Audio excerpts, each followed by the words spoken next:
Apa kabar ya proyek pembangunan kereta cepat Jakarta-Bandung yang jelas belum selesai lantaran China Development Bank yang merupakan 75% sumber pendanaan meminta pembengkakan biaya yang muncul ditanggung pemerintah Indonesia. Pemerintah nampaknya ngotot proyek ini cepat selesai untuk mengejar target uji coba saat KTT G20 November mendatang.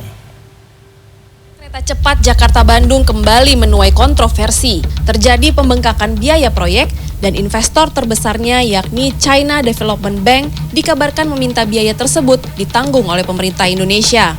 Pendanaan proyek kereta cepat menggunakan APBN sebenarnya telah melanggar janji pemerintah yakni tidak akan menggunakan duit negara. Namun tahun lalu, pemerintah malah menerbitkan Perpres nomor 93 tahun 2021 sebagai pengganti Perpres nomor 107 tahun 2015. Atas dasar itu, Presiden mengizinkan proyek kereta cepat bisa didanai oleh APBN. Direktur Utama PT Kereta Api Indonesia sebagai pemimpin konsorsium BUMN proyek ini, pada 6 Juli lalu di hadapan DPR memaparkan biaya awal pembangunan KCJB sebesar 6,07 miliar dolar Amerika atau sekitar 86,5 triliun rupiah. Kemudian terdapat cost overrun atau pembengkakan biaya sebesar estimasi 1,176 miliar sampai 1,9 miliar dolar Amerika. Kalau perusahaan bukan kereta api merencanakan menjadi penyelenggara kereta api, ya pasti masalah. Ini juga diawali dari kontraktor juga. Nah, pada saat 2017, Pak, kesulitan juga gini.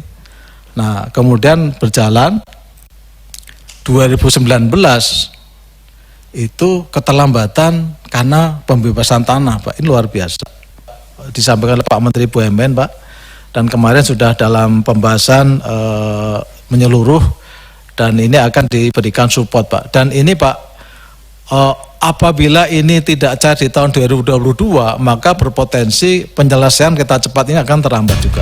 Ekonom menilai proyek KCJB ini harus didiskusikan dan dihitung dengan cermat sebelum pencairan dana dari APBN dilakukan.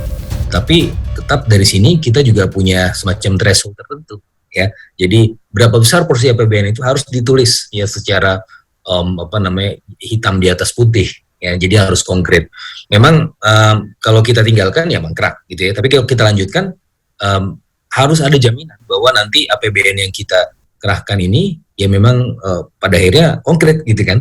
Jadi jangan sampai kemudian nanti ada periode lagi di mana pemerintah diminta lagi untuk menambah porsi APBN-nya.